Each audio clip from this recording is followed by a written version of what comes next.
Bien, bonjour mesdames et messieurs, je suis Alexandre Recordon-John pour ceux qui ne me connaissent pas et j'ai 24 ans en 2025 et en 2025 aussi je vais avoir 25 ans puisque je suis né en 2000 et c'est le 24 février que je vais avoir 25 ans. Donc, si là, mesdames et messieurs, je vous fais ce message vidéo, c'est pour tout d'abord vous souhaiter mes meilleurs voeux pour l'année 2025, malgré ce qui peut se passer, malgré les situations difficiles que vous aurez à affronter, parce que en 2024, moi, j'ai connu des situations difficiles, parce que, en fait, ce qui se passe, c'est que j'ai toujours ce flash quand il y a eu l'accident avec mon père, quand j'étais avec mon père avec notre ancienne voiture, à moi et à mon père et à ma mère. Parce que ce qui s'était passé à ce moment-là, c'est que moi et mon père, nous sommes rentrés de Tarbes, du GEM de Tarbes, pour rentrer chez nous à Saint-Lary. À ce moment-là, il y a un camion qui roule beaucoup trop lentement. Mon père, peut-être là, il avait largement le temps de dépasser à gauche. Il avait largement le temps, je pense. Mais à un moment donné, quand il a roulé vite pour bien dépasser, pour revenir sur la droite, pour pas avoir resté derrière le camion ne lui a pas laissé le temps.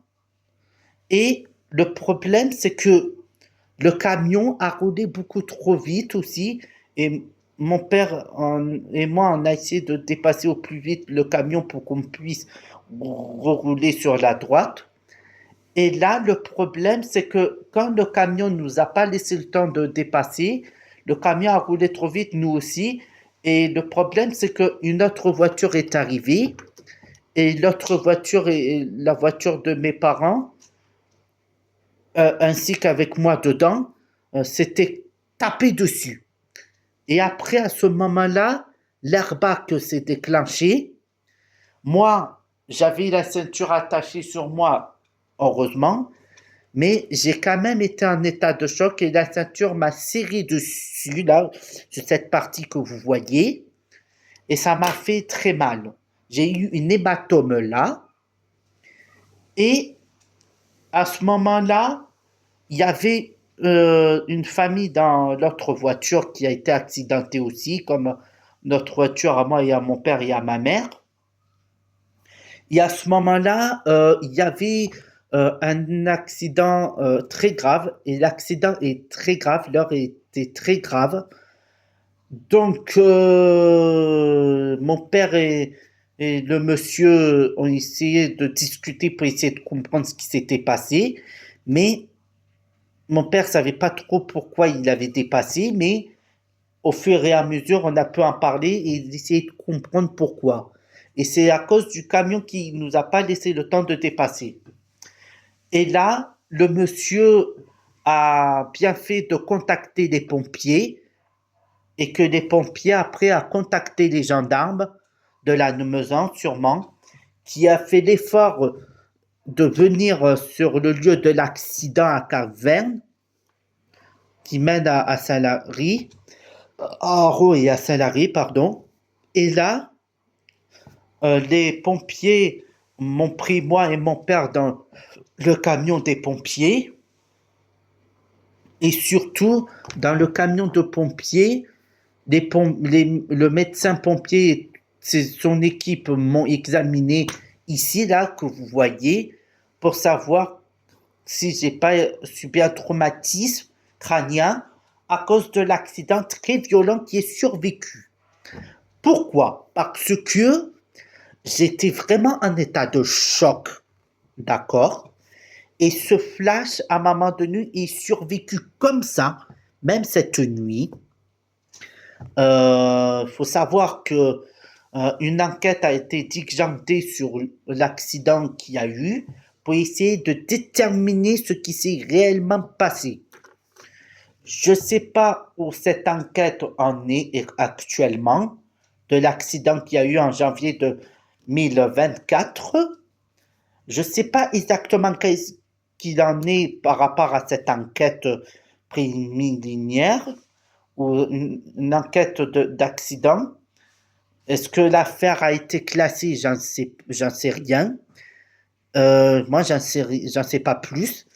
Mais moi, je pense, mesdames et messieurs, que ça a été un état de choc parce que quand les pompiers ont constaté sur moi, ici, là, que j'avais une hématome, ici, là, eh ben, ils m'ont mis une glace pour me soulager de la douleur parce que l'accident était très violent. Quand l'accident était très violent, eh ben, j'ai été très choqué.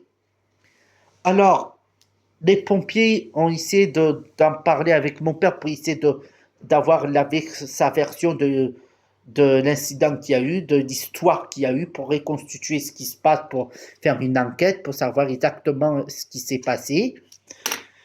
Et là, mon père n'arrivait pas à comprendre, mais là, il commence à comprendre ce qui s'est passé, parce que après, les pompiers m'ont emmené à l'hôpital à Lannemezan pour me faire examiner par des médecins et des infirmiers, pour me faire des radios, ici, là, vous voyez, pour voir s'il fallait pas m'opérer, vu de l'accident qu'il y a eu.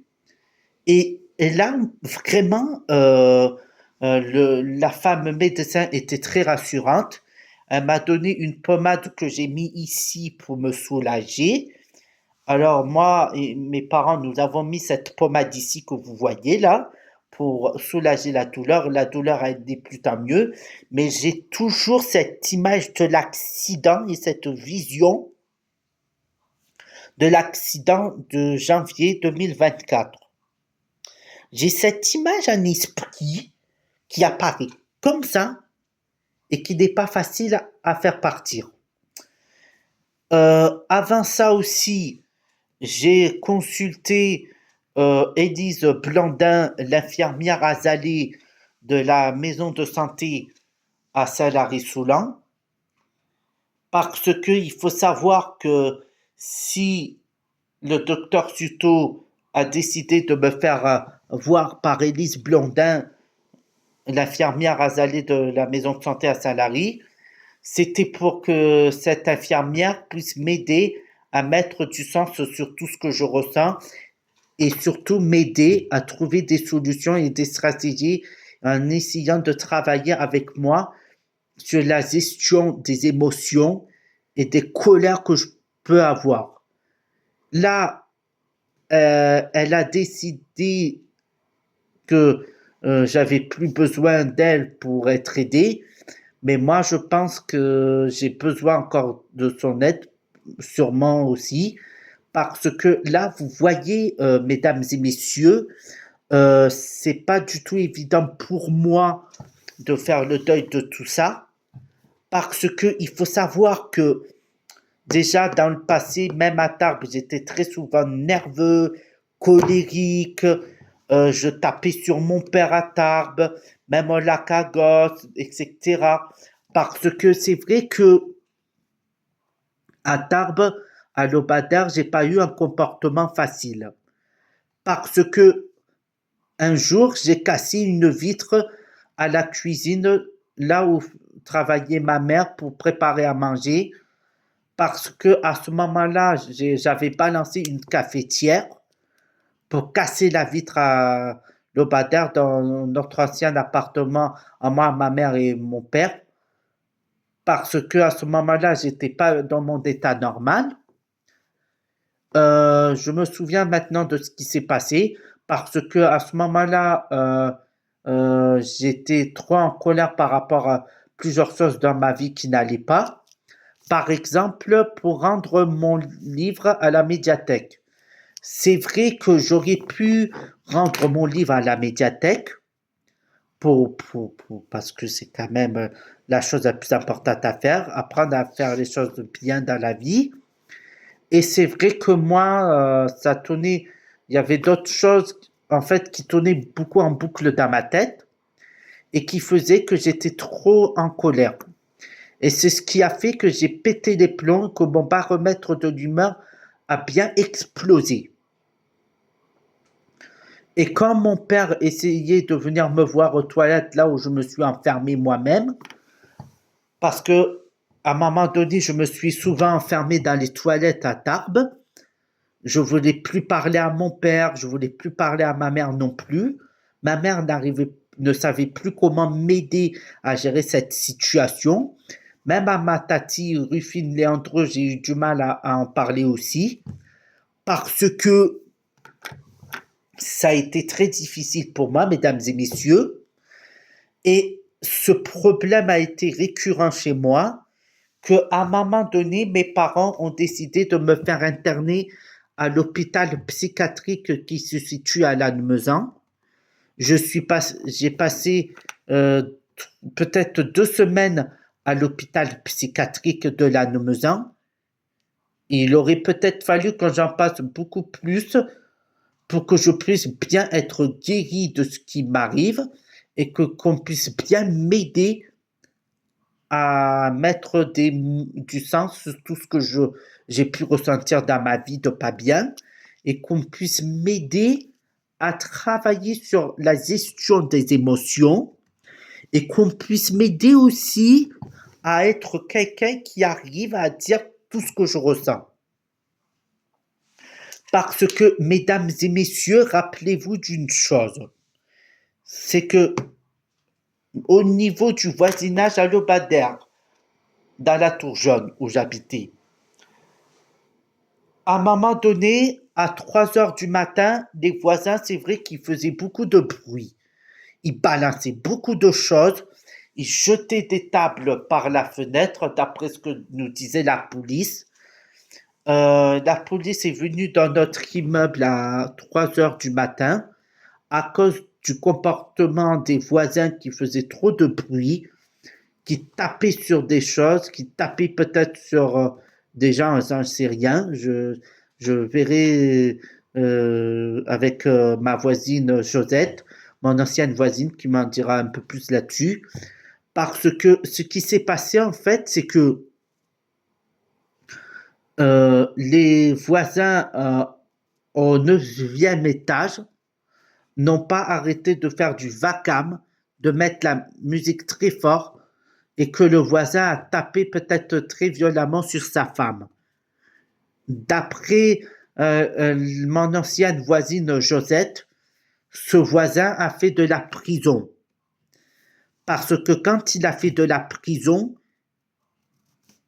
peut-être que ça l'a calmé à un moment donné, il est revenu sur de bonnes bases, mais à un moment donné, il a aussi accusé ma mère de jeter de l'eau sur son balcon alors que c'est faux. À ce niveau-là aussi, j'ai eu beaucoup de problèmes de voisinage avec ces quelques voisins-là que je suis en train de vous parler, mesdames et messieurs. Et ce qu'il faut savoir, c'est que le voisinage n'est pas toujours simple. Parce qu'il peut y avoir des moments où il peut y avoir des conflits de voisinage. Et c'est vrai que c'est pas simple aussi, mesdames et messieurs.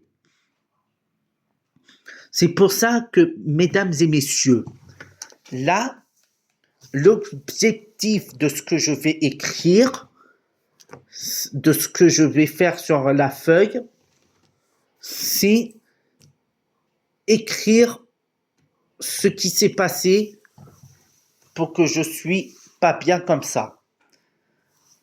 Parce que là, mesdames et messieurs, je suis en train de vous parler franchement. Ce qu'il y a aussi, c'est que les voisins ne se respectaient pas du tout dans la tour jaune de Lobadère. Ils n'arrivaient pas à se respecter. Il y avait trop d'histoires de conflits et de difficultés à s'entendre.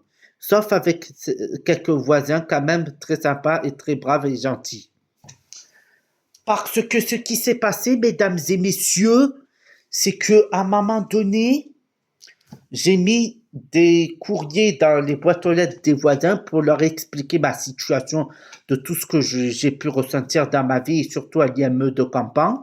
Parce que quand j'ai eu l'âge de 17 ans, mesdames et messieurs, j'ai été inscrit à cet âge-là à Lyon Pro de Campan par mes parents pour que j'aille aussi à l'école, que je reste pas chez moi à ne rien faire non plus. Et à ce moment-là, il y a eu à Lyon Pro de Campan au début de mon admission des choses qui se sont pas bien passées. Même si une éducatrice gentille m'a accueilli, Laetitia Dupont, elle s'appelle, pardon, j'ai oublié de vous dire son nom et le prénom.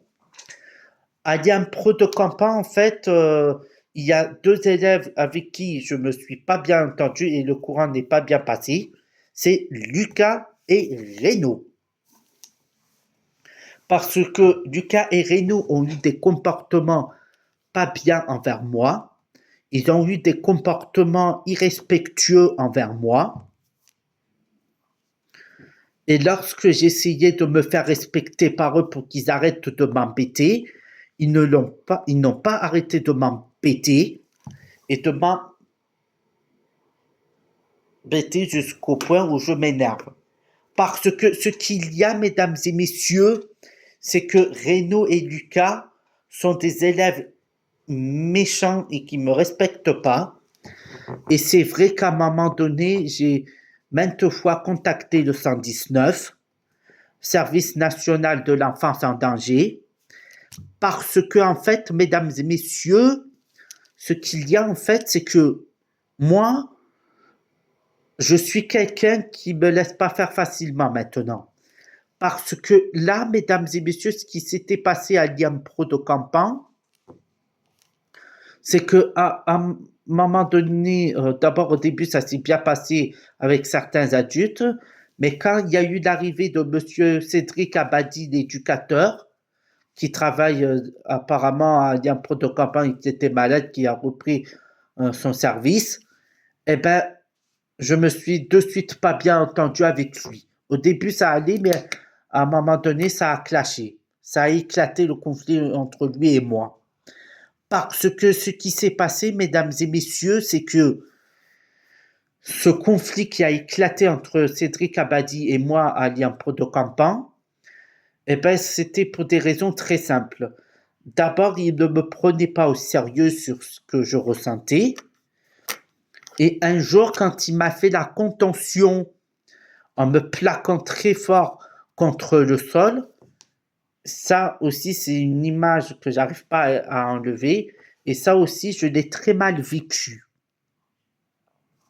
Parce que là, mesdames et messieurs, ce qu'il y a aussi, c'est que quand on vit mal une situation, on ne peut pas toujours se sentir bien, mesdames et messieurs. Et c'est vraiment ça que je voudrais arriver à vous faire comprendre, mesdames et messieurs. Parce que là, mesdames et messieurs, ce qui se passe, c'est que moi, j'aime être quelqu'un de méthodique maintenant. C'est pour ça que là, vous voyez, sur cette feuille, je vais écrire toutes les choses que je dois combattre. Combattre la colère, combattre les émotions négatives et les pensées négatives et les voix agressives aussi. Parce que, mesdames et messieurs, n'oubliez pas une chose, c'est que dans la vie, il faut se battre pour ce qu'on a. D'accord? Parce que la conférence de vidéo que je vous fais, mesdames et messieurs, c'est pour que vous compreniez mon problème, mesdames et messieurs. Surtout pour ceux qui me suivent sur YouTube et sur Facebook. D'accord? Parce que là, mesdames et messieurs, ce qu'il y a, c'est que moi, je ressens des choses au plus profond de mon être qui fait que je peux être mal. Mais je sais qu'à un moment donné, je vais pouvoir arriver à être heureux dans la vie. D'accord, mesdames et messieurs? Je le sais ça. Parce que moi, je suis quelqu'un qui peut arriver à être bien dans la vie, mais là, depuis des semaines, j'ai du mal à accepter les remarques que mes parents me font aussi. Parce que quand mes parents me font des réflexions qui me plaisent pas, même si je sais que c'est pour mon bien, j'ai encore beaucoup de mal, mesdames et messieurs, à supporter les remarques que l'on peut me faire. Parce que c'est vrai qu'au niveau de ça, c'est pas encore gagné, parce que j'ai quand même beaucoup de colère en moi que je dois gérer, que je dois arriver à évacuer pour pouvoir être bien, mais en bien, mais pas en mal. Parce que, voyez-vous, mesdames et messieurs, moi, je suis quelqu'un qui peut être heureux dans la vie, qui peut me sentir capable d'affronter des choses pas bien dans la vie pour être bien. Parce que ce qu'il y a, mesdames et messieurs, c'est que moi, je suis vraiment, je vous dis honnêtement les choses, je vous dis que il faut que je puisse aussi être heureux dans la vie. Voilà, je vous remercie de votre compréhension et merci de votre conférence vidéo. Merci, au revoir.